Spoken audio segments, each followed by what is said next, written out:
G'day, I'm Darren Oemke and I'm here with Carla Diaz-Wadowitz live at Australia's National Wine Centre to bring you FOMENt's Variety Hour 2021. Before we get on with it, I'd like to acknowledge that the land we're on today is the traditional land of the Kaurna people, and we want to pay respect to their elders past and present.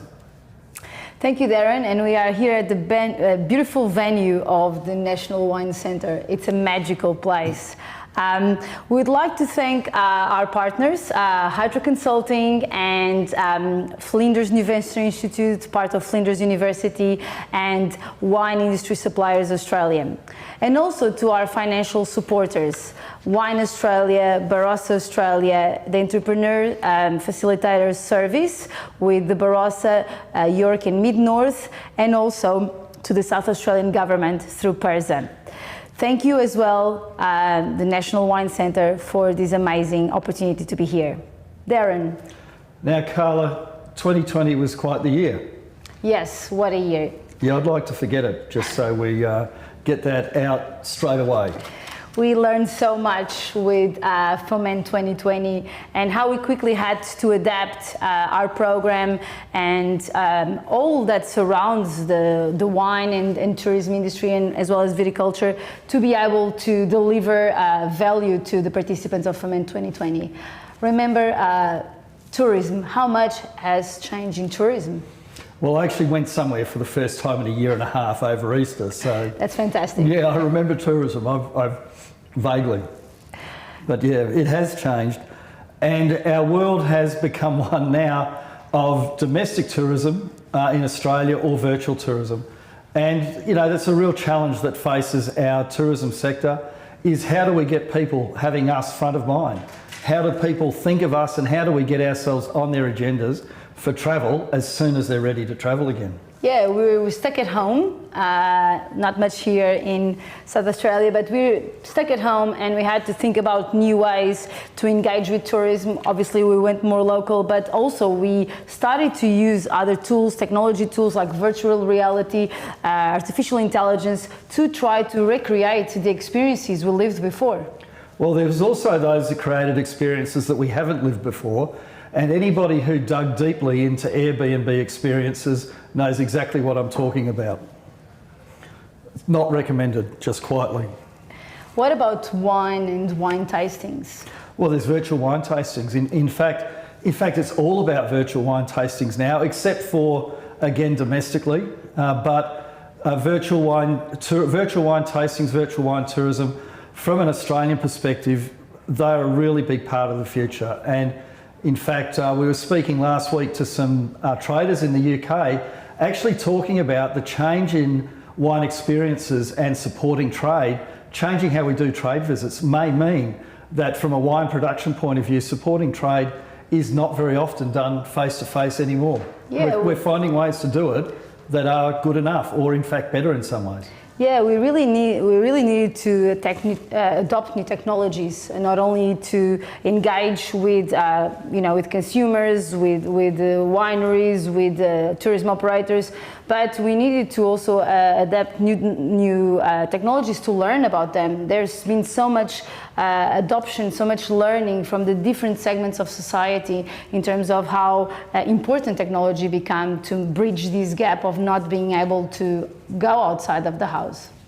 And then, of course, there was good old-fashioned plague, pestilence and fire. The Australian sector was hit by fire, flood, drought, frost, pests, the whole works last year.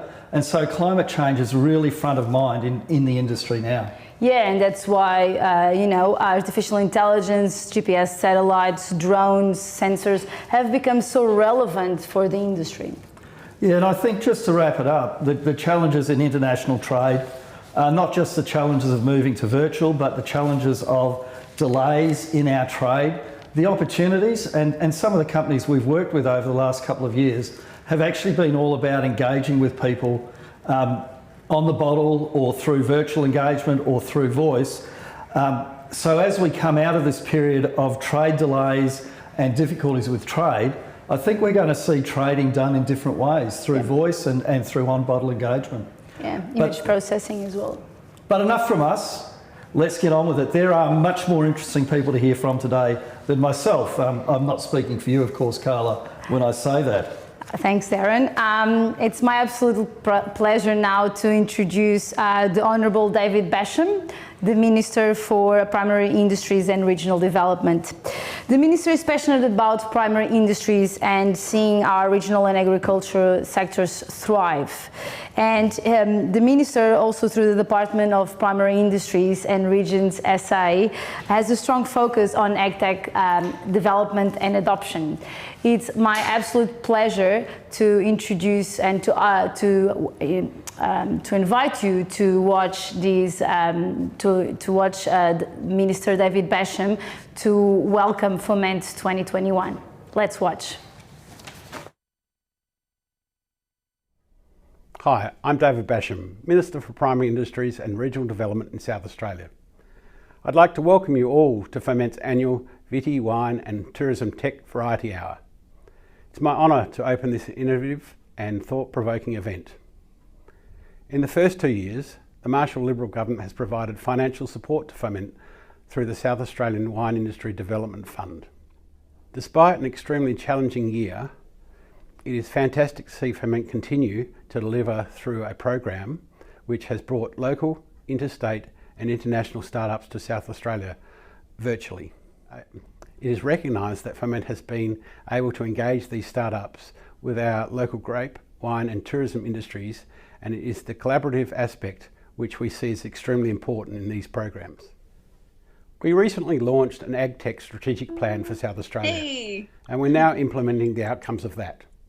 A key part of AgTech adoption in South Australia is reducing the risk for farmers. The government has set up 5 AgTech demonstration farms across regional South Australia in the Riverland, South East, Eyre Peninsula and Barossa, which are open to the public. We are also supporting AgTech innovation hubs, with the first established as ThinkLab at Loxton. And finally, Advance Ag is being held on the 23rd of July this year in Adelaide, showcasing technology currently available to farmers and encouraging greater collaboration. I am proud to officially launch FOMENT 2021 and thank you and enjoy the evening. Now we've got our day's first live interview. Carla's going to be talking to Paul Rosethorn and Bibi Jellema from Air Guides. Now Air Guides are one of our alumni from FOMENT in 2020, and in fact they were the winners of our pitch competition. Paul is a travel-hungry Australian, and I'm jealous of the 5-month Southeast Asian motorbike ride that he recently undertook. Bibi is all about helping people to discover lesser-known destinations, inspiring the idea for Air Guides. Bibi's lived in Thailand, Vietnam, Cambodia, New Zealand, and now Australia, based on the Sunshine Coast. Let's go and hear Carla talking to Paul and Bibi live. Over to you, Carla. Thank you, Darren. And hi, Paul and Bibi. An absolute pleasure to be having a chat to you tonight. Welcome. Great to see you again. So nice to see you. Nice to see you too. And I can't stop myself always telling people from the ecosystem how much inspirational and great storytellers you are. So it's an absolute honor to have you here with us. And you have been also the winners of last year FOMENT 2020 final pitch event. So it's really important that the audience also knows that you deserve that that prize so much.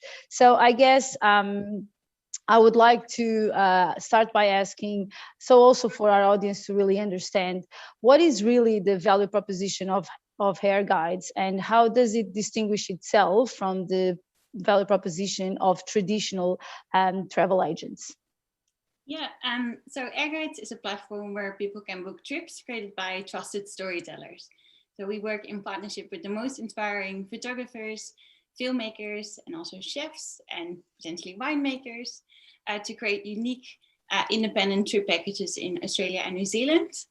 So the storyteller delivers us the content and recommendations for a trip of their choice. And then we basically put the logistics behind it. So we take care of all the planning, the bookings and the support. And then also for tourism organizations, we work in partnership with tourism boards to create storytelling marketing campaigns. where we deliver storytelling content through packages and conversion data. So it's unique in the sense that we work with really the trusted people who you inspire to book a trip through. Great. And also people who live those experiences themselves and are telling the story. So fantastic. I guess my other question would be, what was the highlights for you from FOMENt 2020? That's so many. The wine tasting. No, yeah, so we obviously, you heard, we work across a number of different verticals. So through our customer research, we actually identified food and wine themed trip as the biggest opportunity, but it's a little bit challenging. It's got a bit more of a challenge to get into it. So we started with photography, which went really well. And then we saw FOMENt as a huge opportunity for us to really connect with industry, both government and big wineries and people that are delivering those tourism products. So that was why we went into FOMENt, and that was definitely the highlight for us. So Carla and Darren and the whole team, they really listened to what we needed up front, and they set up those conversations with Barossa Tourism, state tourism boards, the big wineries.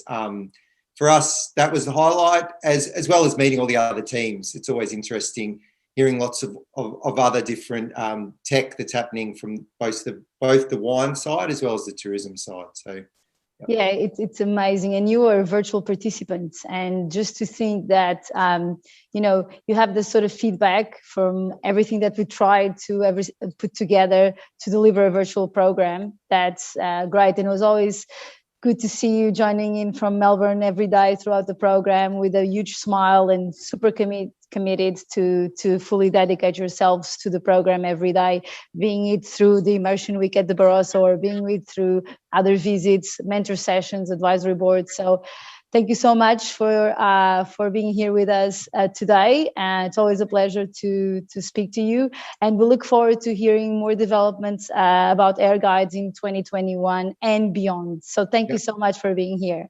No, thank you very pleasure. much. Thank you. Thank you. See you soon. See you Bye, soon. everyone.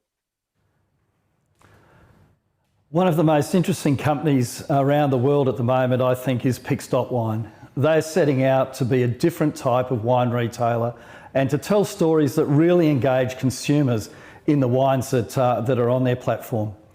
The CEO and founder of Pix, Paul Mrabe, is famous around the world for his views on wine marketing, and also really passionate about introducing people to wine through online experiences as well as through the physical experiences that we so often use at places like Cellar Doors. Erica Ducey is the Chief Content Officer of Pix.wine, and Erica's role is really to tell stories about wine in new and interesting ways to engage existing and new consumers in everything that's happening in the wine world. She's a savvy marketer, and it was fantastic to talk to both of them recently. So here's me having a chat to Paul and Erica. G'day, Erica. So nice to be here. Now, what Pix have done is at the same time as they've been recruiting their tech team, they've also been recruiting quite a significant content team, haven't you? Absolutely. So Pix has really invested in two different areas. One is a best-in-class, cutting-edge wine search engine that is going to be powering our core platform.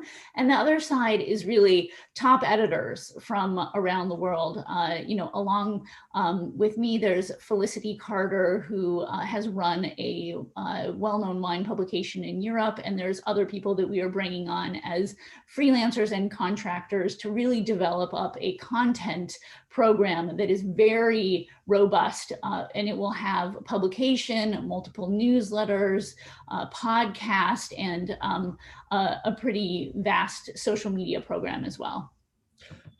So Erica, why at the same time as building out this search engine, which is very data driven, I'm looking forward to getting my hands on it actually and starting to understand how to target.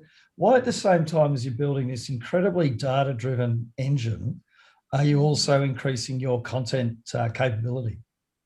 Yeah, it's a great question. I mean, we do have this incredible data, but at the same time, we want to take people through a wine discovery experience. So the best way to do that is through content. When we think about all of our wine seller partners out there, you know, a lot of them do content really well, and what they do is tell stories.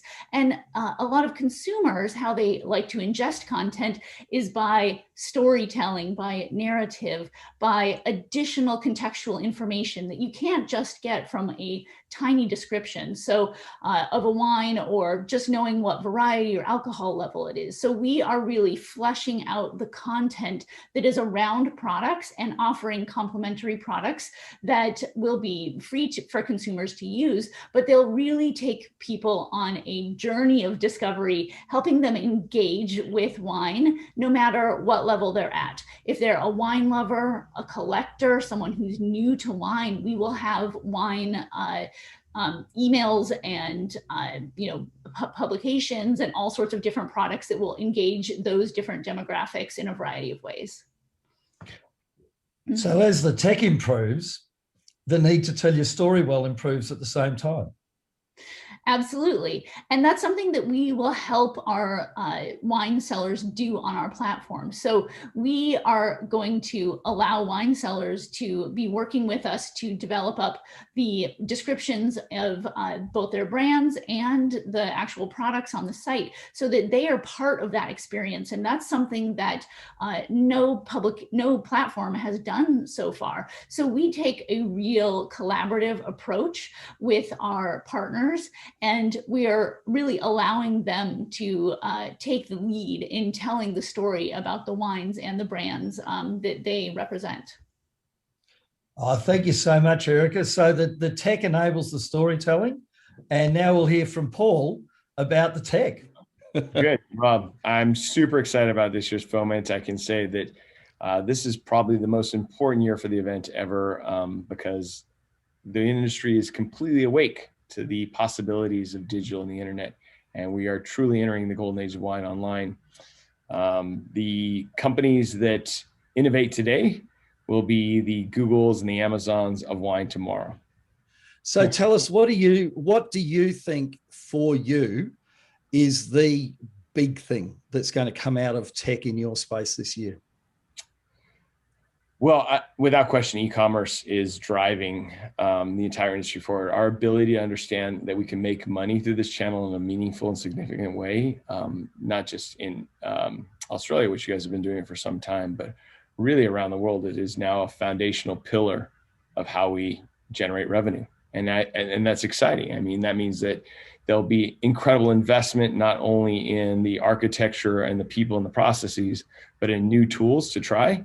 There'll be a lot more experimentation and a lot more failing forward, because we've learned that there's no right answer yet. And so everyone's trying to find that right answer, which makes it the most exciting and scary time simultaneously. I mean, we've got new partners for wine producers to be able to reach the world now. Where do you think the gaps in what wineries are capable of are in terms of using those new partners and platforms? Well, I think that there's technological limitations for sure. I think that we are oftentimes on some pretty antiquated systems, which is also an opportunity for a lot of people coming to FOMENt and, the innovation they're trying to bring. I also think that there's a pretty significant people gap.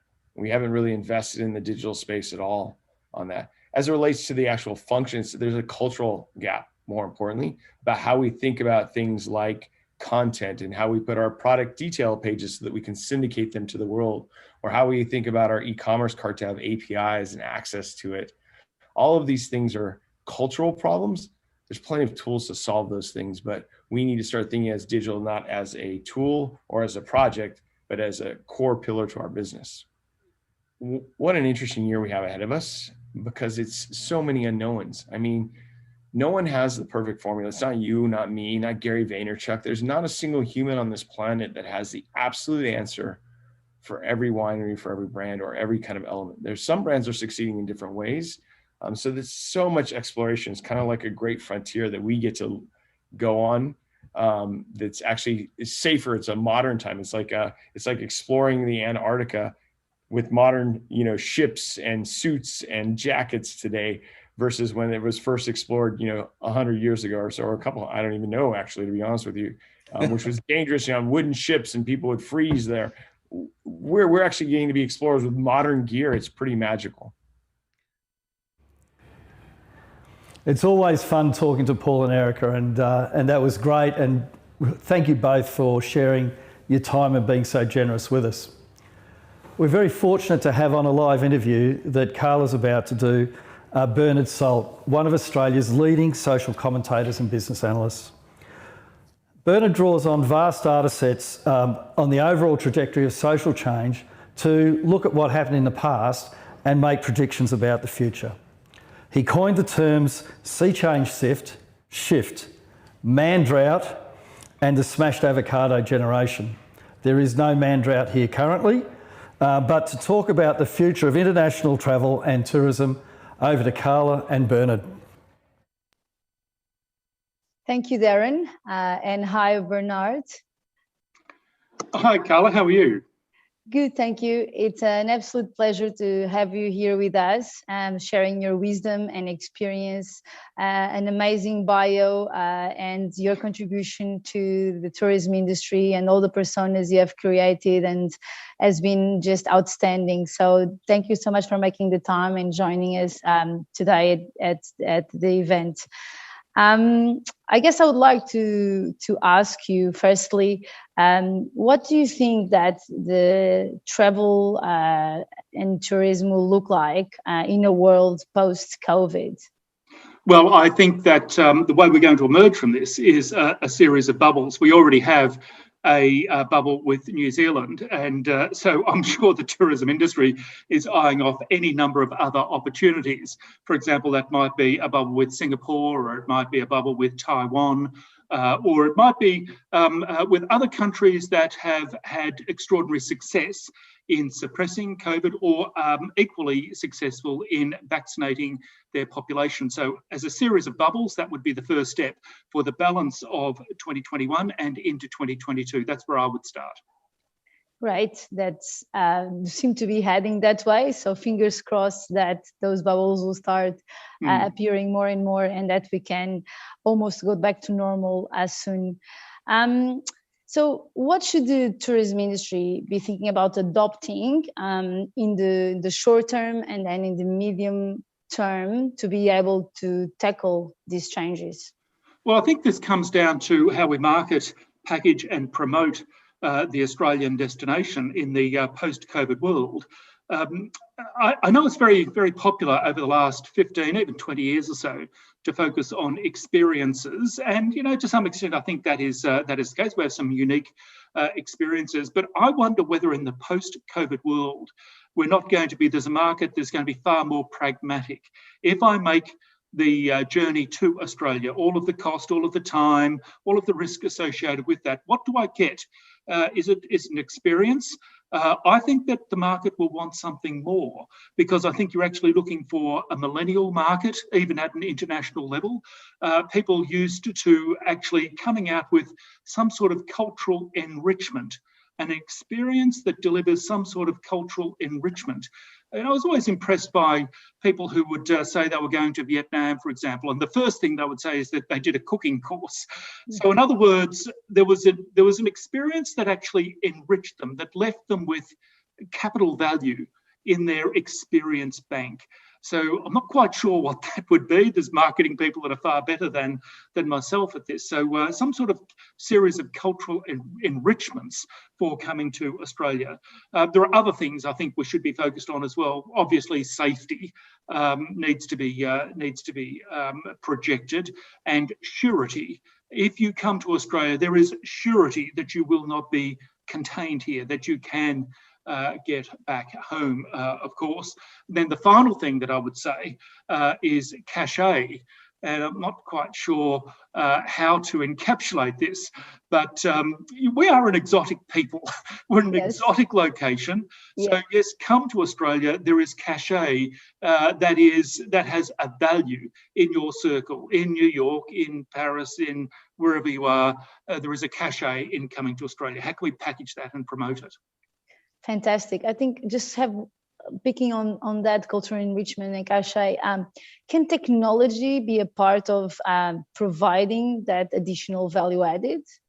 Very much so. I think that being able to capture an experience or to capture a learning or something that you've achieved while here, to prove it to yourself, to prove it to your family and friends and so forth. It needs to be a little bit more than just Instagram.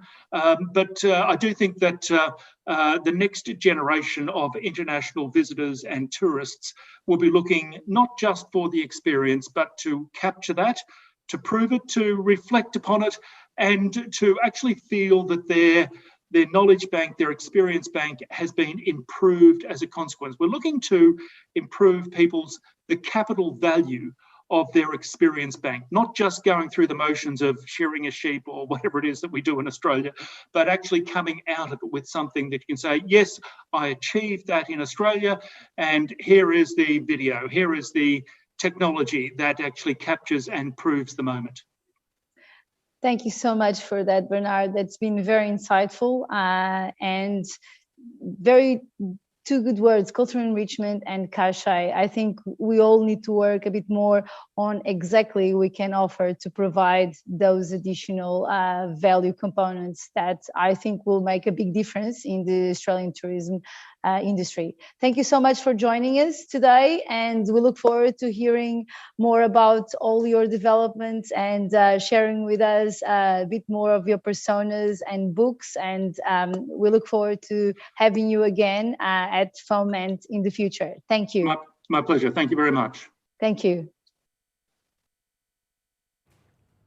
Thank you, Bernard, for sharing your time with us, and thank you, Carla, for another fantastic interview. Now, you may or may not know, and you probably don't, Carla has had a career that's covered venture capital, startup accelerators and incubators, and academic lecturing. I'm looking forward, Carla, to seeing you launch into your career in journalism after this. So, moving on to our next pre-record, we have our roving reporter, who you may recall from last year, Christina Belperio, meeting with Sushma Shankar and Dave Carter of Deep Planet. Now, Deep Planet were also participants in FOMENt 2020. Dave attending from California the whole time, so he put in some very late nights last year. They're building a precision viticulture AI platform to help growers and winemakers improve quality, increase yield, and lower management costs. They've got a terrific uptake in Australia already, and they're here to talk to you today with Christina about tackling climate change with data. Over to you, Christina. Thanks, Carla and Darren, and thank you, Sushma and Dave, for being here with us at our 2021 Variety Hour. Great to have you here. And so let's jump straight into it and really want to get from you both, what do you see as the top 3 opportunities for grape growers globally to use data to prepare for and adapt to climate challenges that we're facing? Sure. Thank you, Carla. We are very excited here to be in a position to support growers and the wine industry to adapt to climate change. Increasing temperatures and shortage of water resources has impacted the industry, affecting yield, quality, and ultimately the bottom lines of grape growers. And so we see a huge opportunity with increasing amount of data, be it satellite imagery or ground sensors, and using machine learning to making predictions, which can help growers to tackle the impact of climate change. And as you said, some of the biggest opportunities that we see is in forecasting optimal harvest dates. Knowing when to harvest each block has become a challenge, especially with grapes ripening earlier each year. And now data can help with understanding what the sugar levels are at any time in the season and support split picking operations at a very granular level. Dave, did you want to add anything to that? Yeah, sure. And then obviously it used to be that there was 4 normal years and one year that was off the charts, either good or bad, every 5. Now it's the exact opposite. There's one normal year and then four crazy years with a bushfire one year and floods the next, as we're experiencing at the moment. So yield prediction, understanding what yields are going to be barring those events, heat waves in times when we weren't expecting them, or rain late in the season pushing out harvests. We're using data to really predict yields and arm people with that data to be expecting on intakes and harvests and securing fruit. And then lastly, with irrigation, I think water is going to continue to become more and more scarce. Australia's as dry as it comes already. So we need to find ways to reduce water usage to enable the industry to continue. Absolutely.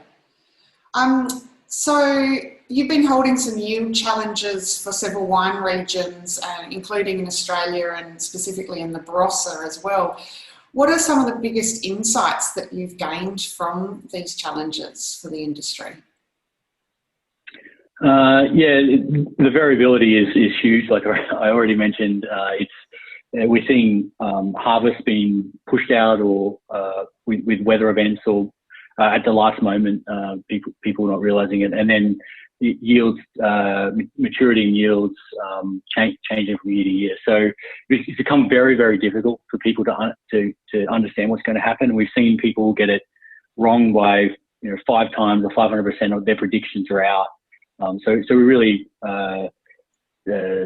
seeing it a valuable tool for people to give them some more information to help them make decisions on harvest, when to harvest, what to harvest, and what to expect in the intake. And so could you give us some examples of one of your Vine Signal customers, and you don't have to name them, but you could if you want to, but how they've used the insights from Vine Signal to change their practices and make a real difference to their business? Yeah, I'll talk about two different ones. More on first on the high volume suppliers, really getting an understanding. Coordinating harvest is such a big, huge activity to do. There's a lot of money that goes into it, and if things change, you got to move the whole production cycle. So people are looking at like a 50 cents to $2 a bottle impact by really understanding when harvest is going to be. Are the vines going to get to the quality grades and to the BOMA or sugar levels that they're expecting? So we were able to actually see early warning of pushing out of harvest date for the season, which has been helpful and proved to be true as you're seeing in different places in the Riverland and some of the rain at the moment. And then as well as that, we actually accelerated some development on maturity heat maps, and really have helped people understand within their vineyard the variability, even enable them to do split picking in some cases, which on the premium guys can be a difference between a $60 bottle or a $40 bottle. For those ones, if they want to wait another 2 weeks, just pick the ones that are ready and then look at there as a vineyard, come back for the rest later. So those are probably the two ones that we've seen this season, which we've hopefully made the biggest impact. Yeah, great. And tell us, what are some of the other things that you're working on for the future at Deep Planet? Sure. So we are building on our existing product, and we're looking for early adopters in the region to further develop our beta features. So one of the interesting topics we're working on is baselining carbon for vineyards. And we're now running a pilot in the Northern Hemisphere across over 3,000 hectares, monitoring soil and forecasting organic carbon levels and to support sustainable winemaking. So we'd be excited, to hear from growers here if they're interested in our beta project. And we're also looking to work with growers, especially now post-harvest, to build out our beta feature of detecting onset of diseases. There are some major diseases such as mildew and botrytis. So we'd welcome growers who'd like to participate in these trials. Great. Wow, so you're covering a whole breadth. You've got grape maturity and quality, you're getting soil carbon monitoring, and it just keeps going, doesn't it? It's really exciting. I had hair when we started, so it's coming out. Well, let's hope that Sushma doesn't start losing hers as well. That's the life in startup world, right? No, it's really great. We're really excited by what Deep Planet is doing, both currently and clearly your future plans as well. So love having you part of FOMENt and hope to keep working with you in the future. Thanks for being part of the event. Thank you. Yeah, thanks for chatting and thanks to FOMENt. Appreciate it. Thanks, guys. And back to you, Carla and Darren. And we're back. And we would like to thank once again FOMENt partners, Hydro Consulting, Flinders New Venture Institute, part of Flinders University, and Wine Industry Suppliers Australia. We also would like to thank our host, again, the National Wine Centre, this beautiful venue where we're broadcasting from, and also our financial supporters. So we would like to thank Wine Australia, Barossa Australia, our regional supporter, who allowed us to take our participants last year to the Immersion Week at the beautiful wine region of the Barossa Valley. We would like to thank the South Australian government through PERSA. And we'd like to thank as well the Entrepreneur Facilitator Scheme, Barossa, York and Mid-North. And speaking of our financial supporters, namely Wine Australia, I guess, Darren, would you like to introduce our next guest? Dave, come on in. It's joining us live in the studio.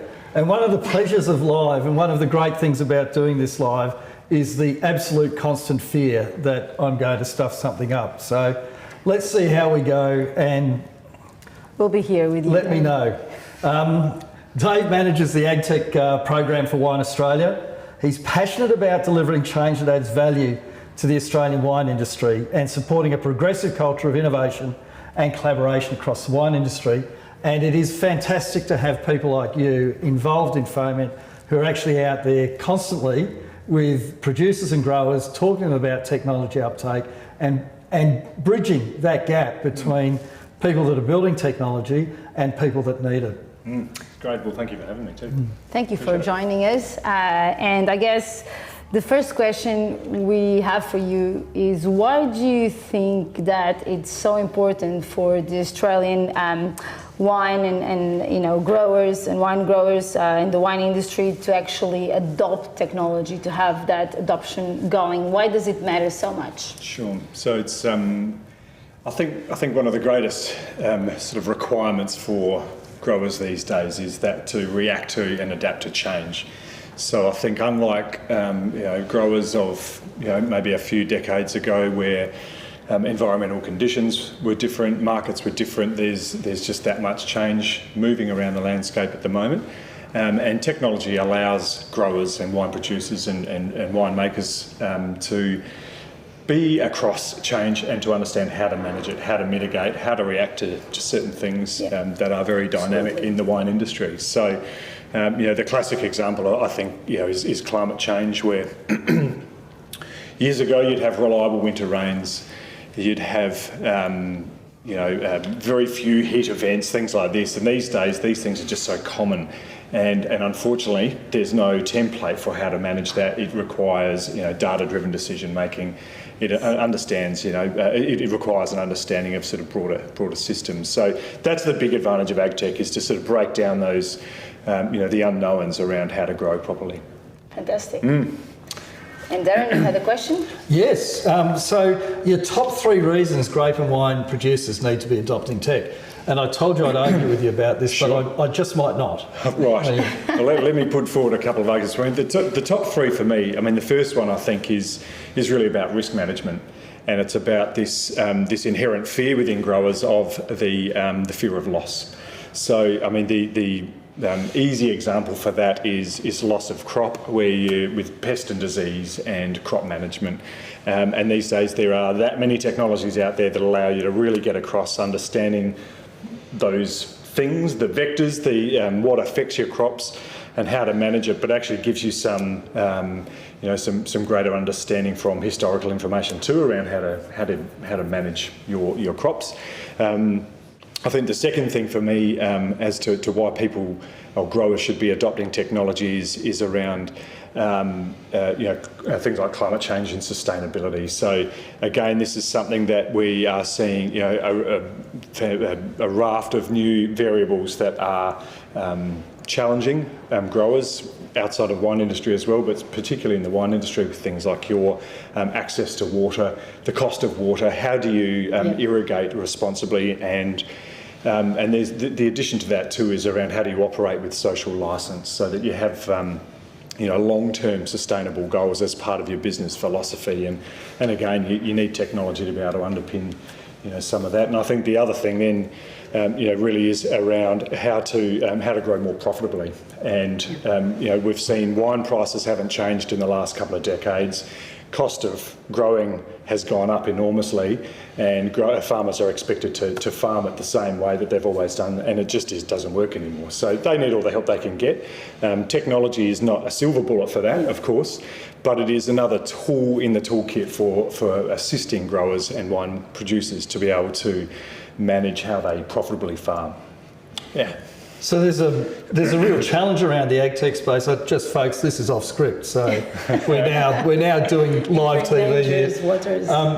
One of the real challenges that we've seen around ag tech adoption is ag tech companies frustrated that producers aren't adopting things, and producers frustrated that ag tech companies are coming to them with solving problems that they don't have. And it's something that you're working on quite a bit, isn't it? It is, yeah. And you raised the point right up front where I think the two landscapes are so far apart at the moment, where you've got growers who are very good at growing, not necessarily understanding what technology is doing. You have a lot of tech developers these days, and I don't want to make too many sweeping statements, but tech developers who don't necessarily understand the finer nuances of wine grape production, for example. They might understand agriculture more broadly, but specifically wine grape production. So the idea of this program that I'm running at the moment with Wine Australia is to bring those two sort of groups of people together. And we talk about things like co-development, but what does that actually look like? What does it mean tactically? It's about helping growers articulate their challenges and their problems to vendors who can then build and develop technologies that really are purpose-built to suit those requirements, as opposed to throwing a generic solution at something and hoping that it works. So, yes, it has been a challenge, but this bridge we're building, is on its way, and I think there are a huge number of supporters and people, in the broader innovation system for wine that are, in that middle zone now, sort of pulling the two together. Yeah. How do we create a common language? Very quick question. How do we create a common language between the two sides? It's a great question. I mean, I think initially it's about having translation. So I think it's about being able to take one language, which is that of the grower, and being able to describe that to tech developers, and at the same time to then be able to sort of take very technical solutions and be able to present it in a way that people understand. They understand the benefit, they understand what it's going to deliver to them, they understand how it's going to affect their business, and that is just translated at a very, very common language. I think that translation is probably at the middle of it all at the moment. Yeah, it's a big challenge. Thanks, Dave. Pleasure, thank you. And gratuitous plug for FOMENt, of course. We work very hard on getting tech developers and producers aligned and working together for solutions to common problems. So thank you so much, mate. It was really appreciate a real pleasure having you. Thank you, Carla. And we'll see you soon. Thank you so much. Enjoy the rest of your time. See you soon, and thank you for your support to FOMENt. Always. Thank you kindly. Thank you. Have a good day, guys. Take care. See you, Dave. Thank you. Darren, yes, who's our that's next me. guest? Well, our next guest is the Entrepreneurs Facilitator Service, Barossa, York and Mid-North, D. Edwards, speaking to our woman on the road, Christina Belperio, about regional tourism and entrepreneurialism. So over to you again, Christina, wherever you've gotten to with your roving mic. And she's off to the next one. She travels so much. She's amazing. Oh my God. Thanks, guys, and welcome, Dee. Thanks for being part of FOMENT Variety Hour 2021. So what I want to speak to you about is regional tourism entrepreneurialism. That's a mouthful. What do you see as the top three opportunities for regional tourism entrepreneurs in, say, the next 12 months? Well, first of all, thanks, Christina, and thank you to the FOMENT team for inviting me to speak with you all today. So as we all know, COVID has thrown a very large spanner in the works for all industries. In particular, our tourism and hospitality industry is on a macro level, and also for our regional communities on a micro level. So regional entrepreneurs face different economic and social barriers to our metropolitan counterparts. issues with digital infrastructure access, lack of a skilled labour workforce, and also kind of geographically dispersed access to services, ancillary services that most businesses take for granted, plumbers, electricians, builders, etc. Yeah. So I've spent the last 2 years travelling throughout Barossa, York and Mid-North region, delivering business coaching and program facilitation with Envision BYMN, and talking to small and medium enterprises and meeting with regional stakeholders to access broader industry gaps, constraints and economic development opportunities. And I would like to highlight a few of those with our potential startups online with us today. So the first one, and the most important one close to my heart, is probably accessing cultural tourism partnered with augmented reality and virtual reality technologies for placemaking and storytelling opportunities. So engaging with our First Nations communities to share their stories and their culture with the world is such a gift. Yeah. Partnering culture with VR and AR tech to enable the development of new local and global audiences.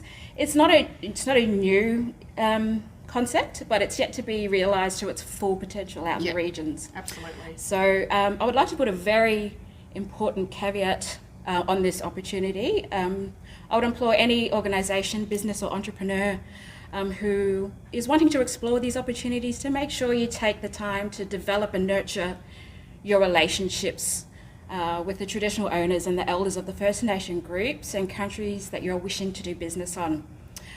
Each First Nation group will have a specific set of cultural protocols they will have to engage with to maintain cultural integrity. Yeah. So, and please realise that not all the cultural stories that are held by the First Nation groups are for public consumption. So just give a special thought to managing and negotiating your intellectual property and ownership of any works that are produced, because they must be handled with the utmost care and integrity, just to maintain those relationships. So just put relationships first before business. It's probably my highlight there. I like to play by that rule anyway, but no, really important. Very important when you're engaging with our First Nations group. Definitely. Yeah. The second opportunity that I'd like to highlight would be the creative industries with experiential art in rural and remote locations. So this is where art meets technology, which makes me really excited. Light and sound installations against the natural beauty of regional landscapes is an emerging creative arts trend and opportunity for our regional tourism entrepreneurs. The magnificent Borealis installation at the recent Fringe was a fantastic demonstration of what can be achieved and the potential opportunity to attract cultural arts spend to the regions. Absolutely.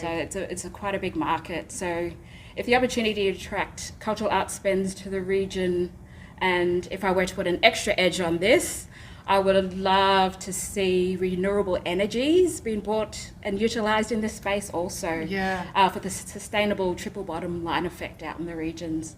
Awesome. Yeah. So the final opportunity I would like to raise is inclusive tourism. It may be a new concept for our viewers, it may not be, but there is an estimated 4.3 million people living in Australia with a form of a disability. These people need to go on holidays too, right? So according to the eTourism website, the total tourism expenditure is almost like $8 billion per year. So that is a market that's available to regional tourist operators if they're wishing to play in this space. Yeah, right. Yeah, so people living with a disability in Australia have access to financial support that allow them to travel on holidays with their families, their carers and their support workers. So currently there are major gaps in accessible accommodation and amenities in the region. Let alone the experiences, I imagine. So that really needs to be addressed to access that market. Also, families of people living with a disability, they need to be able to organise and streamline their travel itineraries and know which tourism, hospitality and accommodation businesses in the region can support their needs. Yeah. You know, the little wheelchair accessible sign, it's really Well, it's at the end point, right? It's not in the planning stages. It's not in the planning stages, and having a wheelchair accessible ramp is actually not enough. It's not enough. So if anyone would like a full list of accessibility features, we will make it available to the FOMENt team, so you can access that full list. Great, that's awesome. Yeah. Oh, that's really insightful, Dee. I think you've hit on 3 really important issues but opportunities at the same time. Really valuable. Thank you very much, and for your support for FOMENt. No worries. Thank you. Back to Carla and Darren. Over to you guys. Thank you, Christina and Dee. And let's be clear that Dee is a huge contributor to the regional entrepreneurship in the Barossa, York and Mid-North. She's so passionate about supporting the business in the region and to help them to connect with the relevant stakeholders. And Dee is part of EFS Barossa, which is a true collaboration between the Australian government and Flinders University. So thank you, Dee, for expressing that passion and for being out there and such an inspiration in the region. And now it's time to introduce David Travers. David is the director and co-founder of Entrust, a blockchain-based platform that allows easy verification of product provenance, authenticity, and seal integrity. Darren, you will have a conversation with David to explore the benefits of using blockchain in agriculture. So over to you, Darren.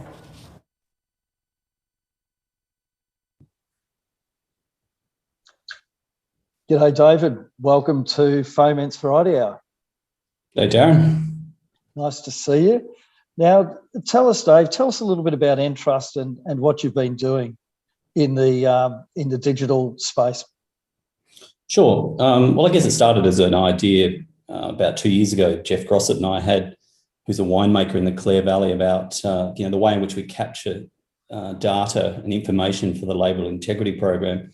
And having been a farmer son for my whole life and being a 4th, 5th generation farmer son, I figured there's got to be an easy way than using this little old device, which is my dad's favourite recording device, the old Elder's notepad. And that combined with carbon paper to sort of record all the critical information that we get audited upon by Wine Australia. So, we came up with a way of using distributed ledger, or I guess many people call it blockchain, although we've chosen to adopt the 3rd generation of blockchain, which is called Hashgraph, simply because I think, it sets us as an industry, not just in wine, and we're actually doing a trial now with the dairy industry. It sets us up for the traceability, supply chain requirements that, are becoming more and more important from consumers. Now, tell us a little bit about the label integrity program, because we'll have a few people on board who aren't all that familiar with it, and how Entrust is part of the solution for the traceability of that part of the program. Sure. Well, Wine Australia, through its legislation, has the legal responsibility for the label integrity program, which is widely acknowledged as the best label process in the world. And so whatever we put on a bottle of wine, we have to be able to demonstrate through an audit process, if we are audited, where and when and how that wine was picked and transported and made and bottled and so on. And so distributed ledger technology, or blockchain, which is sort of, one of the ways of thinking about it. Bitcoin's generation 1, Ethereum's generation 2, and as I said, we're using generation 3, is a public consensus record. And so with Wine Australia, we developed a way of doing a trial. We ran an alpha trial in Clare last vintage, and we've actually got a product where we attach that digital information through a data carrier, and we've chosen to use RFID to the bottle. We could use any other RFID, tag, a data carrier like QR or NFC and so on. And we've been through a trial with Wine Australia where we've actually enabled them to see the entire supply chain manufacturing process of a bottle of wine by simply scanning the screw cap. Okay, and what are you working on next? What's the next bit of the supply chain that you guys are tackling?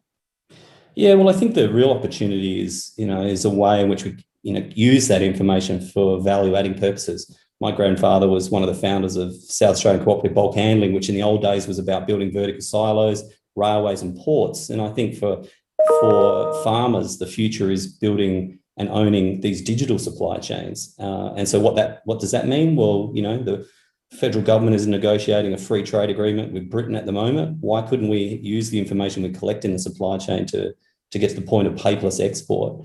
Why couldn't we use the digital supply chain that we've constructed with Hedera Hashgraph, which is our tech partner, to attach smart contracts to the system? So they could be the grape supply contract between us as growers and the wine companies. They could be evidence and support of our status as biodynamic or organic. They could be used to make payments. I mean, one of the things that we're exploring with Hedera is the use of tokens to actually have the growers be paid through this system. And look, I don't think this is next year. This is years into the future, but it's important that we think broadly and we go slowly and we build the architecture that is going to last into the future. So you think that the time before we see blockchain being widely used in agriculture, the digital certificate processes that you're using, you think there's still a little bit of lead time in there? Yeah, I do. And that's for a combination of reasons, not least of all because I think the wine industry, our industry, is a very slow adopter of technology. We've been making wine for 5,000 years and not a lot's changed. I think, Carla would appreciate this, working in the education sector.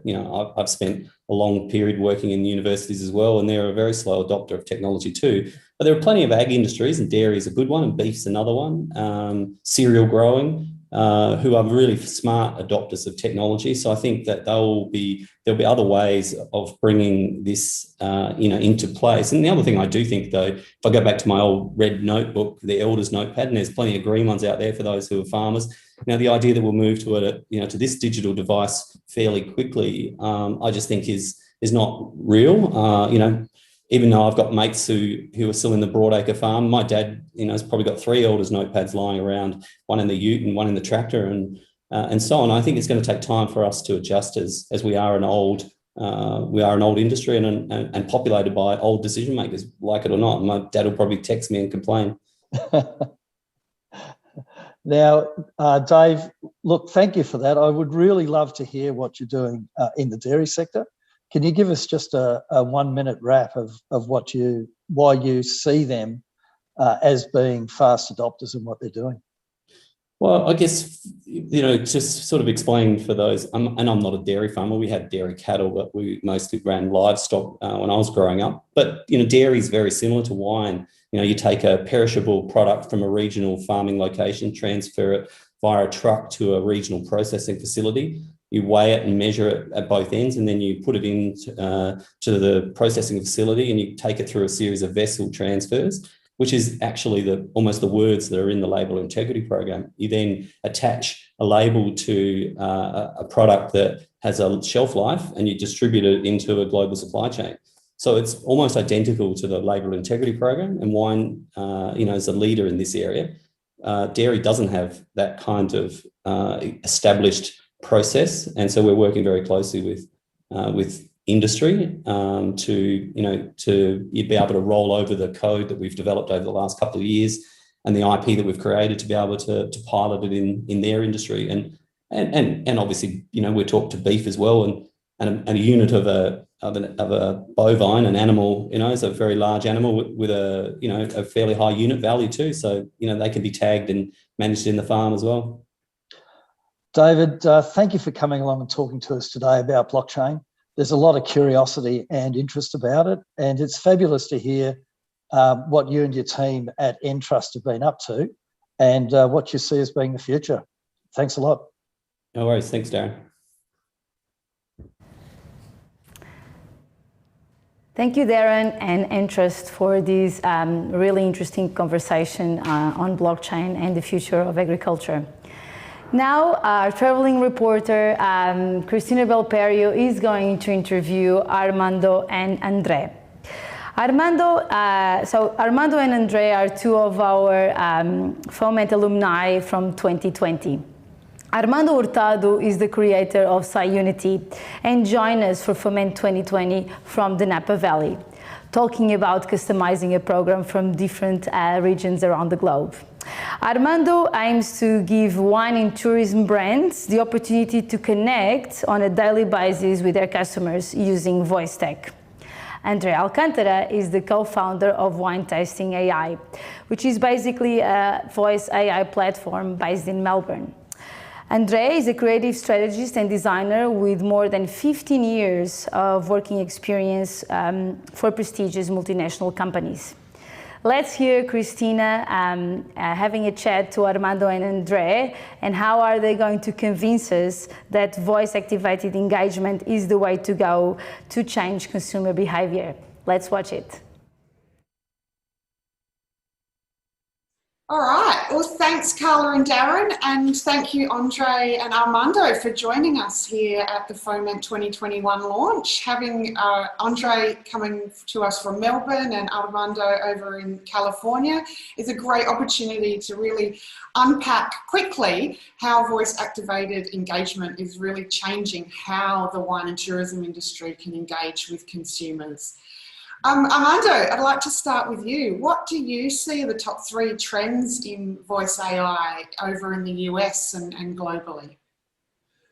Right. Yeah. Thank you so much, Christina. This is a great opportunity and to help out with FOMENt. I'm super excited and touching on voice. I mean, I think everybody has seen that the voice evolution has really kind of been something that has really kind of taken a new world, and talking about social media and with the rise of Clubhouse, it's just this different perspective on relationship building and access and convenience that really wasn't available to people in the past. A lot of time we're stuck looking at our phone, and podcasts are one side of the spectrum, and that's quickly evolving, and it really just gives people the ability to build relationships and get access to people and really build those relationships. So I think that it's still really new. I think what's happening with voice, and it has a huge opportunity for potential and possibilities that you can do with it. So absolutely. And Andre, here in Australia, are you seeing are those drivers similar for you? What are you seeing the way consumer behaviour is changing here? Yeah, we a little bit behind, but just to clarify the audience, when I'm talking about voice, I'm talking about smart devices. So it's basically Alexa devices and Google Assistant devices, so you can talk with an artificial intelligence. Armando is talking about the podcasts and Clubhouse now, which is a new trend, people talking. And although voice technology is relatively new, the adoption is being faster than smartphones. So that's something impressive to know. And it's consolidating to drive social benefits and economic opportunities for brands all over the world. So here in Australia, we have like 5.7 million adults who has smartphones at home. So that's more than 29% of the adult population. And almost half of them use this daily. So it's kind of expressive. They most use it for checking the weather and polling, for example, listening to podcasts and listening to music, and also making questions about celebrities, sports, things like that. But it's getting like something they do every day, and it's getting incorporated in their routine. So the interesting thing is 43% of these guys who use this daily, they try to shopping through voice. Either if they are just asking about products, or they are initiating a e-commerce operation and finish this in a website or in a mobile phone. So they are trying to purchase through voice. And they usually do this like 33%. 33% of these guys are shopping monthly. So it's something that's resonates for us who are developing this kind of interactions and try to incorporate e-commerce in voice as well. So it's quite interesting. It is. And I mean, I guess the immediate thing that comes to my mind is this more about the younger generation that's coming through, both the what you're talking about, Andre, in terms of the voice-activated and AI responses, and Armando, you're more the community building through voice and communicating with others. Is this a generational thing, or are you seeing this across all age groups? Well, that's interesting because it's true that the young guys, they interact easier with voice and they talk easier with earbuds as well. But elderly people is interacting with voice much more easier than they do with smartphones. So especially to simple tasks like play my favorite music. And it's much easier than take your iPhone, find your Spotify, unlock your Spotify, search your music. So that's as an interest aspect of voice because it's a natural interaction. So when people get along and start using this more frequently, and even you, the elderly people, is using with more, let's say, in an easier way. Yeah. Armando, what's your perspective? Yeah, no, I totally agree. I mean, just seeing the, consumer shifts, younger generations growing up with phones in their pockets and, they kind of demand, faster, more convenient ways to interact. And, like Andre said, we could thank Apple for, launching the AirPods that really just put, content audio in your ears and just, widely distributed. And something that I found pretty fascinating about the, the audio and podcast industry is that it's more people listening to podcasts that have college degrees and that are more kind of intellectual and want to consume more like information. So it's really interesting to see that perspective kind of tie into the wine industry when you're selling kind of a luxury product. For a marketer, it's the dream to be inside someone's ears.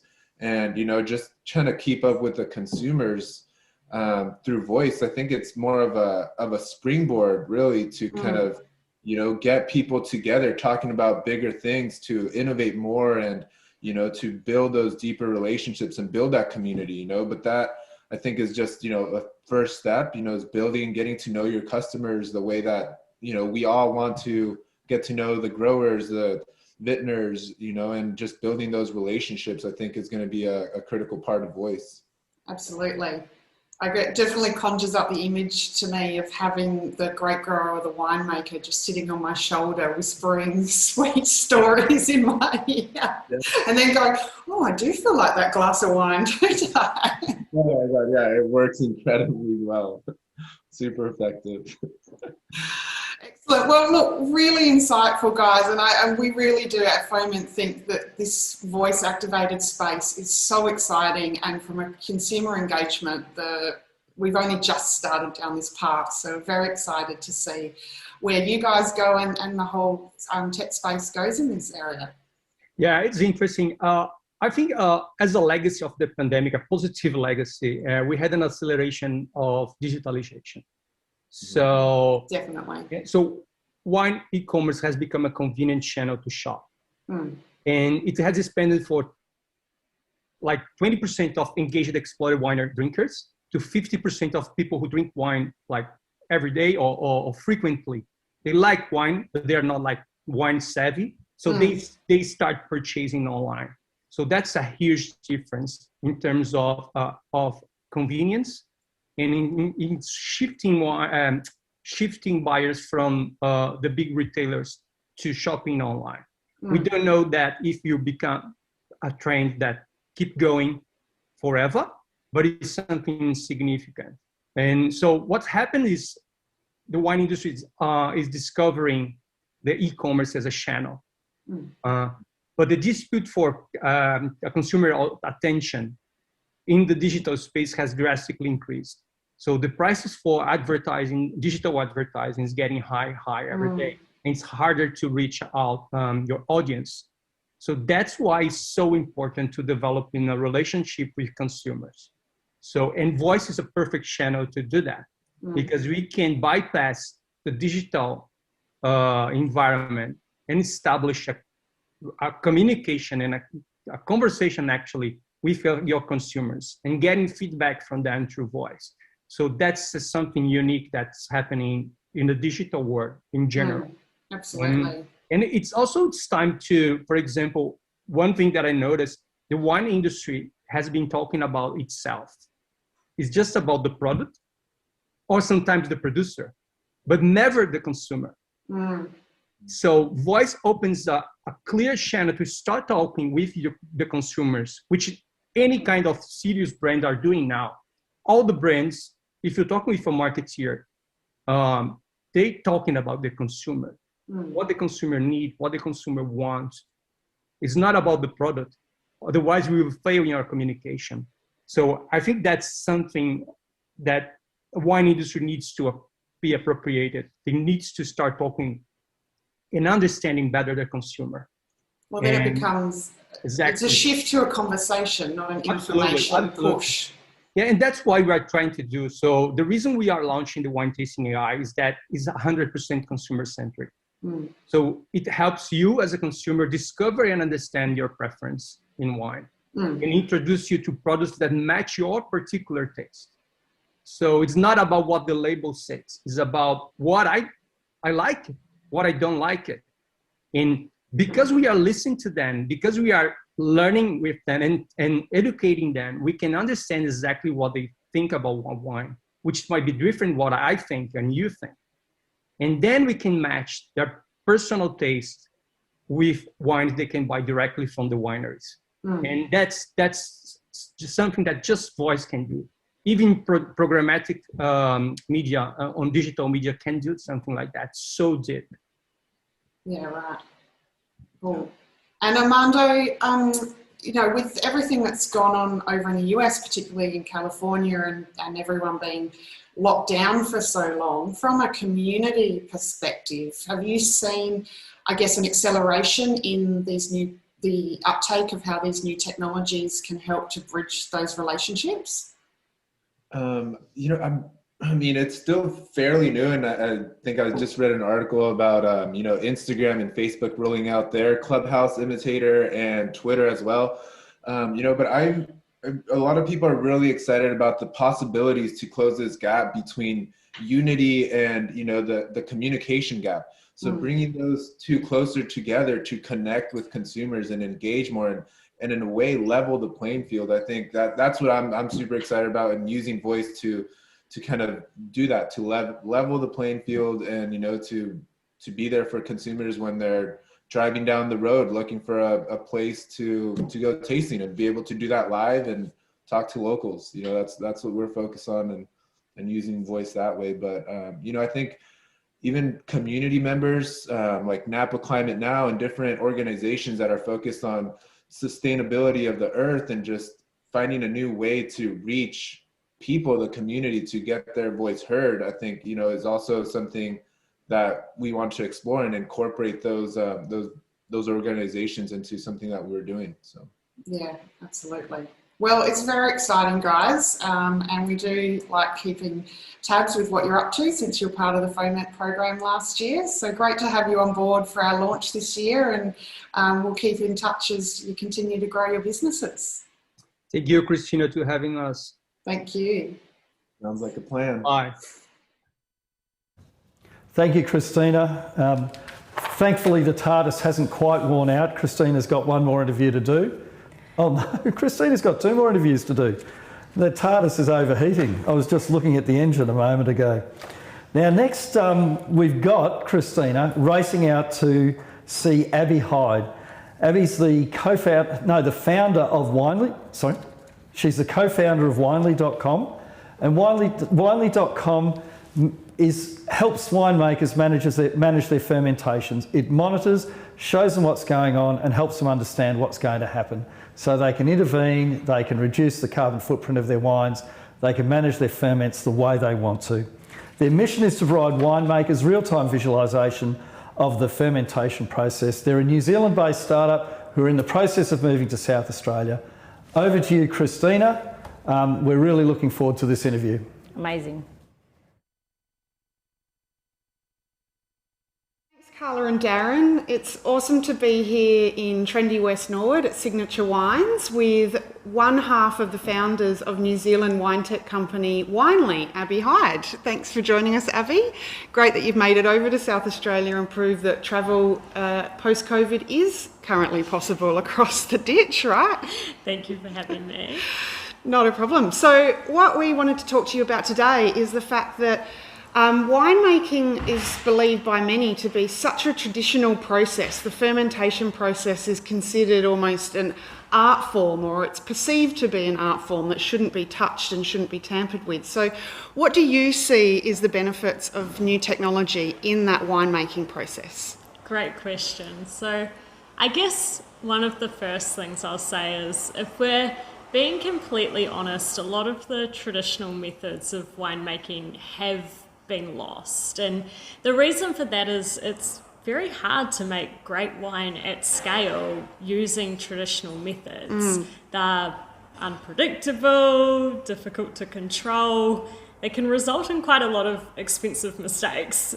So at Winely, we provide winemakers with the ability to get real-time information on what's happening in their ferments. And so we're actually working with commercial wineries that are wanting to reintroduce some of these traditional winemaking processes back into the winemaking process. And, you know, it is really hard to do that at scale, but if you combine it with real-time fermentation analysis, it suddenly becomes possible, I guess, in a way. And that's due to data, I'm assuming? Data and prediction, so ability to be proactive with what you're doing.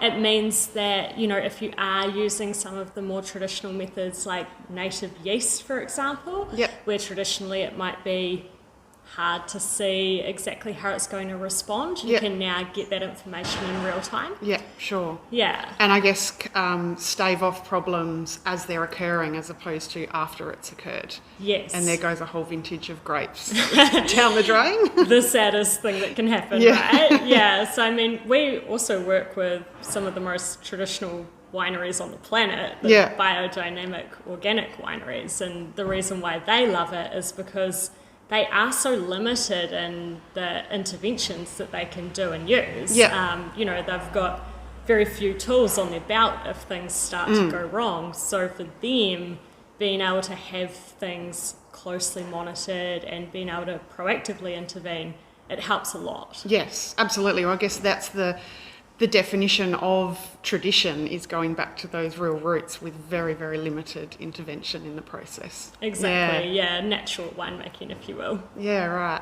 And so you've spent the last couple of weeks touring around South Australia's wine industry, and obviously a lot of time with New Zealand's wine industry.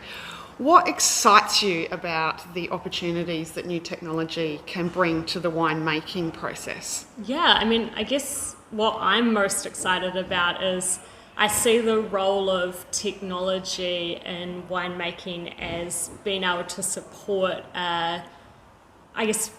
resurgence into these traditional practices again. So, you know, if you look at, I guess, the Da Vinci's of winemaking, if you will, the scientists and the engineers that are creating amazing works of art, they'll use any tool available to them to pursue their craft, and technology is one of those tools.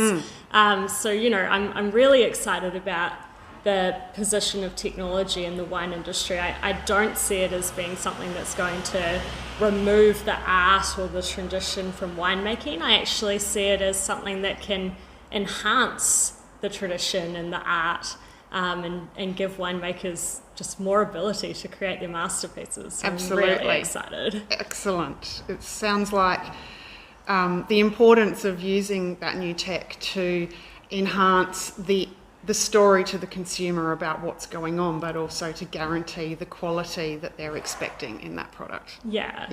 And you do only get one chance with winemaking, so it is risky to try new things. So it's great to have some more data to Absolutely. support it. Well, thank you for joining us, Abby. It's been great to have you part of our 2021 launch for FOMENt, our variety hour, and hope you continue to have fun in South Australia's wine industry. Thanks for having me. Back over to you, Carla and Darren. So here we are standing behind a desk while Christina flits around the country talking to people in bars. We're doing all the hard work here. We are doing all the hard work. I know. Actually, there's a team of people doing all the hard work.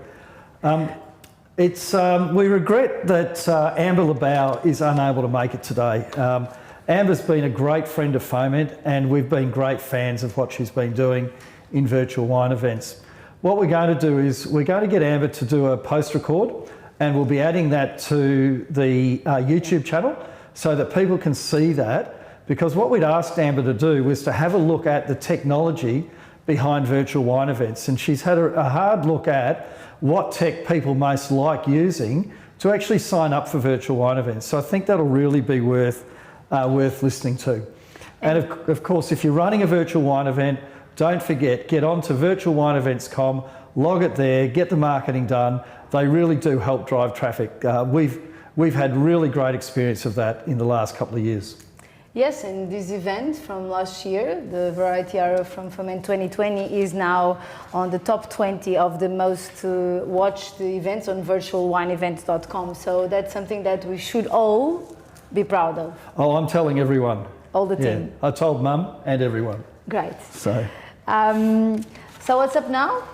Is it an exciting moment? It is. Okay, so it's a very exciting moment to announce that the applications for FOMENt 2021 are now open. So please check the link on the chat channel on YouTube where you all are at the moment.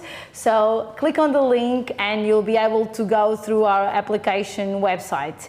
It's very simple and please let us know if you have any questions. FOMENt 2021 will start in September and will go through October in a 7-week program. And if you are a tech startup that has an amazing technology for the viticulture, wine and tourism industry, don't hesitate to apply to FOMENt 2021. We are here to support in the scale up of your business. Darren, why should people apply for FOMENt 2021? Just before we do that, there's two things on the website. One is for those of you who need to apply. You're a tech startup at product market fit. The other one is for people that need to share it with other people. So there's two resources. If you're a tech startup, get on and apply now. Don't wait till the end. Don't watch to the end. It's on YouTube Live. You can come back to it. And if you've got friends who are in the tech space, there's resources there that you can send to them. So that's what's on the pack. But to answer your question, one of the most important things about FOMENt is that it immerses in a full sector vertical. So we focus on the wine sector and the tourism sector, and very much on the intersection between wine and tourism as well. So that means that we get to go deep in the sector. We use a lot of experts from outside the sector in venture capital, in sales, in marketing, but we have really deep engagement with the sector, everything from who we choose globally as our mentors and our coaches, and who we work with locally in terms of our immersions. So that's my number one reason. That's outstanding already. And I think the other reason would be that it's a hands-on program, right? So we are there to get out of the building, connect to industry, virtually or in person, and make you learn by doing. And that's the best way to learn. And that's the way we like to do things, to really get you out there and really to engage with the industry and to promote that so needed tech adoption that you are here for. Well, that's it. It's acceleration, but it's more than acceleration because we're so deeply engaged. It's also who we grab around the world. Our mentors and our coaches are the leading people in the world. We're a global program. We're both live and virtual. And as you heard from Paul and Bibi earlier on, the virtual part of the program is really good. And this year, we've improved it more. So for those who aren't present, the program will be more immersive, more tailored for you, and much easier to participate in. So it's a total immersive experience, and we're also going to have an immersion week where we're taking you to a special wine region to connect with industry, like we've done last year to the Barossa. So I guess there's lots of reasons why you should apply for FOMENt 2021. And by the way, it's a very streamlined application process. And it's thanks to our next speaker, Ellen Vellicut. Don't tell me. We've got Christina shooting off to do another interview. Who else? Of course. Right? So Christina Belperio is on her way to interview Ellen Vellicut. And Ellen Vellicut is the founder and CEO of Accelerator App. His experience in the startup industry began at the age of 19, and he has since then founded 8 startups, which is pretty amazing. And he has also developed Accelerator App because he thought that there was a tool that was needed to really support incubators and accelerators to help startups on their growth journey. So Christina is going to interview Ellen, and the topic is tech creation and adoption paradigm. So let's see what exactly that means. Over to you, Christina. Thank you, Carla and Darren, and thank you, Elaine, for being here with us at Variety Hour 2021. It's my pleasure. Great, and great to have Accelerator App on board as our platform for delivering FOMENt. We're really excited to use you guys. But let's jump straight into our discussion. So you've obviously had a lot of experience working across different accelerators and incubators and startup systems globally and across varying sectors. And I guess the challenge that our startups and entrepreneurs always face, and certainly with the wine and tourism sector, it's certainly no different, is that target industry and target customers, there's always that reluctance to come on board and try new things, and trying to find those early adopters is one of those biggest challenges. So it'd be really great to get your perspective on what tech startups and entrepreneurs can do to better engage and bring those target customers on that journey with them. Yeah, thanks. I think that's a very good question, and definitely a big problem to work on. So, thinking through that questions, I think there's sort of 3 main things that one could do. And the first one is going to be quite basic, but just a bit more important in that specific industry. So I would say the first thing is knowing your audience. And so what I mean by this is that your pitch and the way you talk to your audience has to be crafted for a different customer type. And within each segment, there will be different customer type. And there's going to be some things that will really make a difference as to how you talk to people that might be more refractory to changes. And those 2 things to me are people really excited about technology, or are they scared from technology? And knowing that, sort of practicing getting the cues when trying to sell to somebody as to whether or not they're going to be excited by the technology itself, or if they're going to be scared by it, will make a huge difference in the way we can adopt our pitch and sort of having conversation with them and selling and even discovering more about them. So that's going to be really one that's important specifically for this industry. Another one will be, and this is, across the board, extremely important factor, is the problem big enough? Now, that doesn't mean that a problem that isn't big isn't a problem that's worth solving, but there's going to be different approaches when the problem isn't so big. And so when it's a problem that is very large and is top of mind, then going about it in a way that, hey, I will solve this issue, and sort of bypassing pleasantries, if you will, and really focusing on the issue is going to make a lot of sense. But if this is something that they've learned to deal with over the last 20, 30 years, and you're coming out of nowhere and saying, hey, I can fix this problem for you, they're likely don't care because they've learned to deal with them, right? For example, on the consumer side, if you go to me and say, hey, I can solve your calendar problems, I'm going to be like, what calendar problems? I'm sure there's going to be a lot more efficient ways to deal with a calendar, but it's not something is top of mind in my life. And so that's going to be very similar for a lot of people, in which that, you need to understand if this problem that they're trying to solve, and if so, yes, go at, the problem itself.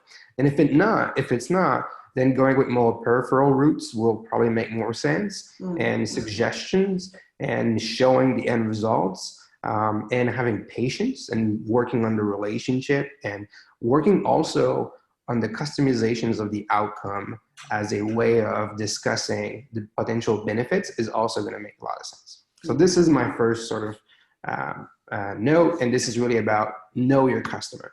And I think that just on that last point, I think that's really pertinent, especially with the wine industry, because there is all this talk about problems, but when it gets down to it, they've worked their way around them. And so it's, well, that piece of technology is scary and risky compared to me just keeping on doing what I've always done.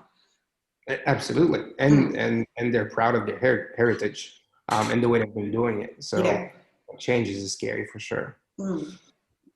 Second point, I would say content is king. So this is, so late 2000s, early 2010, content marketing, obviously it still has a place today, but I think in this industry, that's going to be even more important because you're trying to make a change where people don't seek necessarily change. And so showing and teaching and learning and, through a specific message, that the message is patient, right? It's not like a sales rep that's trying to call and like, hey, what's going on? So it's patient, it's there, it's not super active. It has a lot of reach. It's low in investment, right? So when you create a piece of content, that's content that lives in and out of itself. And so that's going to make a difference. And again, here the objective is not to focus on the technology or the product itself, but a benefit that this has in the context of a problem that we can explain, that we can unpack, and how things can change and what has been the results of those things. Testimonials, are great in those sort of I would say case studies and things like that. So where refractory to change, where people are refractory to change, examples and use case are very good in a form of content that's easy to digest. I think that's another good place to invest to be able to reap some reward. And again, sort of going back to my first one, understanding the audience, tailoring the content in the context of, are they excited about technology and is the problem big enough? Last one, this one is about relationships. So steak dinners, and in Canada I would say hockey games, that's the way B2B salesmen used to create relationship. Obviously that's no longer the case, especially nowadays. But that doesn't mean that relationships aren't important. Fantastic. Yeah, look, I mean, I totally agree. And I guess to me, the big takeaway from that, from a startup or entrepreneur's perspective, is that important of, as a business, investing in your business development roles and that relationship building. And it's a really good segue and fits for us with what we do with FOMENt and those that come through our accelerator, which is we're about helping those companies to connect with and build relationships with people in the viticulture, wine and tourism sectors. Excellent. Well, thank you very much again, Elaine, for being with us today. And again, really excited to continue to work with Accelerator App as we grow FOMENt. And we're back, and thanks for staying with us. And I know that this is the moment that a lot of you have been waiting for. We now have James Holliday, the one and only. James Holliday, member of Order of Australia, is Australia's foremost wine writer and critic, winemaker and senior competition judge. You probably know that he has written and contributed to over 70 books. That's an amazing milestone, amazing achievement. But did you know that he is also shifting with how consumers engage with technology? Co-founding Junovate, a startup providing powerful voice-activated sales and marketing tools to retailers, wineries, cellar doors, and other ecosystem players. Darren is now going to interview James Halliday and is going to try to understand how consumers are changing the way that they engage with wineries. Over to you, Darren.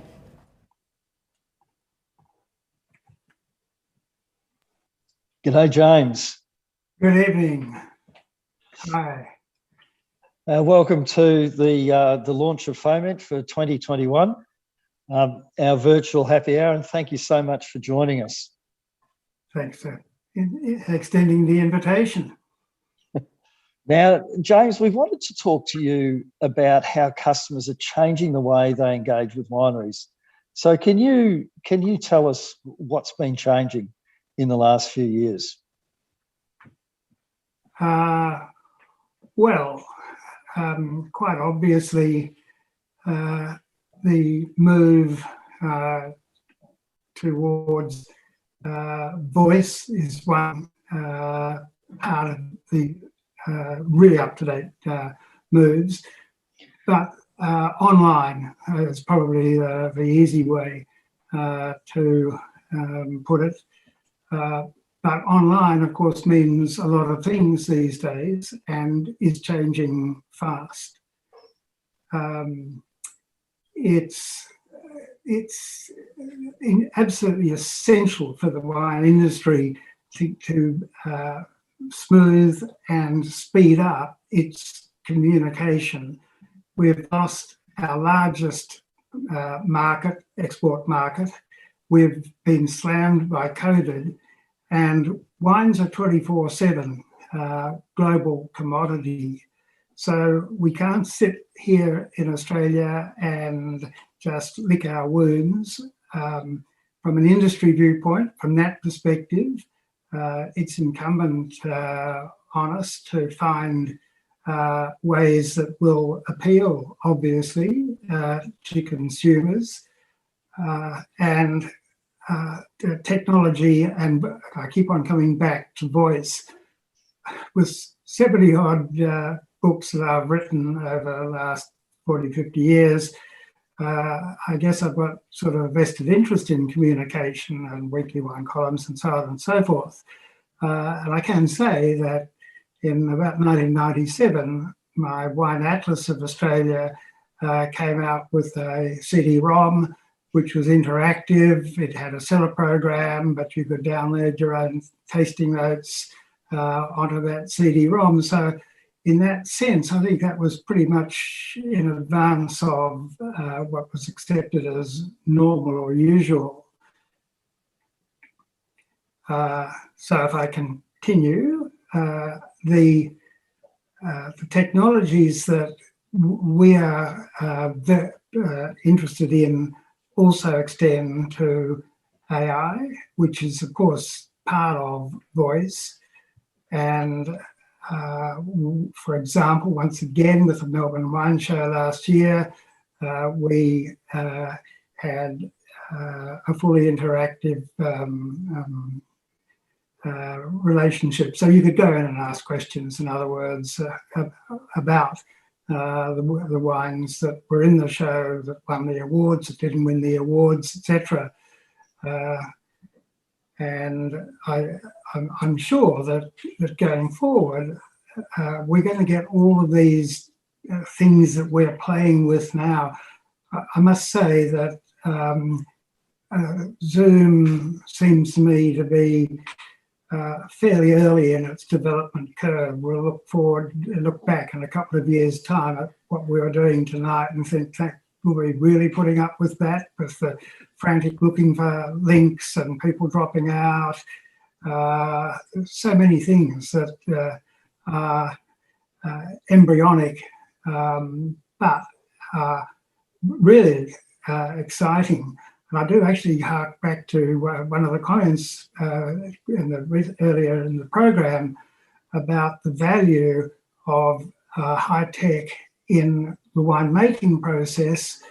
The one that I love the most, I find most fascinating, is a thing called Oscillus, which is able to inspect every berry on a fast-moving belt of grapes going after being destemmed, and it inspects every berry, and a tiny shot of air knocks that infected berry off the platform. Now, we can't do that by hand. You can in France because you've got 6 people either side of a sorting table and they're skilled.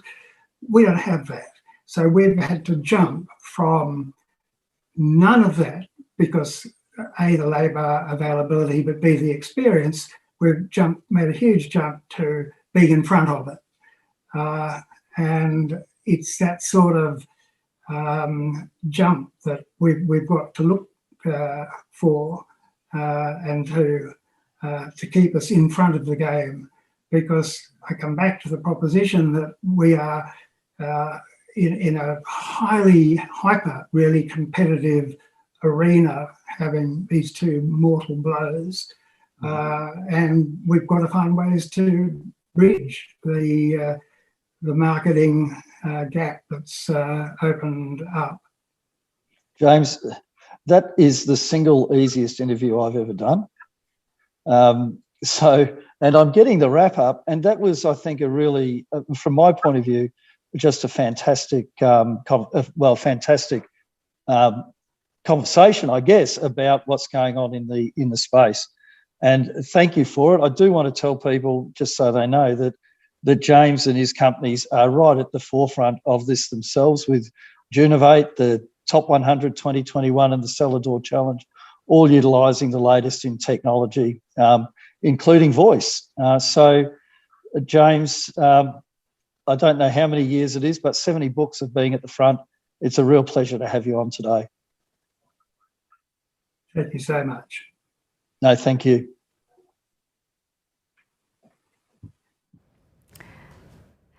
Amazing to hear James Holliday and Darren chatting about the changes in consumer behavior in the wine industry. And I guess this is our wrap up. And don't forget that applications for FOMENt 2021 are now open. The link for the applications is now in the chat channel. So please apply if you are a tech startup in the viticulture, wine and tourism industry, and you want to scale up, join us for the journey of FOMENt 2021. Also, we would like to take this opportunity to once again thank our FOMENt partners, our FOMENt supporters, and you who has been watching this event and supporting us and also interacting with us live here. So thank you for all your support, and we look forward to connect with you in the ecosystem in FOMENt 2021. Now, just before we go, I want to thank Charlotte, Sean, Christina, the team from Winter Wonderland for being here behind the scenes, and I particularly want to thank Winter Wonderland. They've actually worked with us over the last 12 months since COVID to come in and say, hey, there's some cool ways of doing things. And a really cool thing that they did last year was to set this up on some rubber bands and sticky tape. And this year we're a lot more polished and a lot more comfortable with the tech. So thanks, team. Now, if you want to keep track of what's going on, at FOMENt Australia, we're on Instagram, LinkedIn and Twitter. That's at FOMENt, FOMENT AUS. We're looking for, I'm told 15, I'll take more, companies from around the world to join in FOMENt 2021. And we're also running a range of other events and activations. Yeah. So keep an eye out. And Carla? Join the revolution. Join the revolution. FOMENt 2021. Thank you Thank all, and it's a pleasure to always being here with you, Darren, and with the FOMENt team and Winter Wonderland. Thank you. Cheers.